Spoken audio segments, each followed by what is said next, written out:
અનાજકાળ પૂર્વથી આ ધરતી પર રહેતો આવ્યો છે અને રહે જ છે.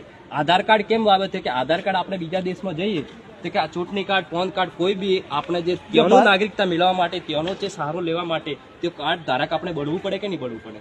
તે કેમ શું કહેવાય? શરણાર્થી સહારો.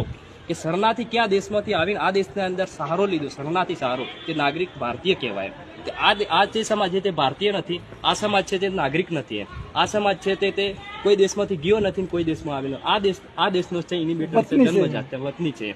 તે એટલા માટે કાર્ડ લાગુ નથી કરતા કેમ કે અમને ખબર હતી એ ટાઈમે, અમે બી લીધેલા છે, નથી લીધેલા એવું નથી કહેતા, પણ અમે અમારી રીતે જે ભારત સરકારના જે ઓથોરિટી પ્રમાણે ને ભારત સરકારના આદેશ પ્રમાણે, સરકારના આદેશ પ્રમાણે અમે પાસે મામલતદારમાંથી જ અમે કરી દીધેલા છે ને તેનો બી દસ્તાવેજ છે. એટલે આ તો તમને હું ખાલી કેવું છું. મારી વાત સાંભળો, જો તમે આજે મને અરજી આપો, કાલ સવારે છે ને હું આગળ ત્યાં ફોરવર્ડ કરી, તમારે નકલ જોઈતી તમને નકલ આપીશ, બીજું શું જોઈએ? પ્રૂફ. સારું, તો પછી હું બીજું તમને શું આપું?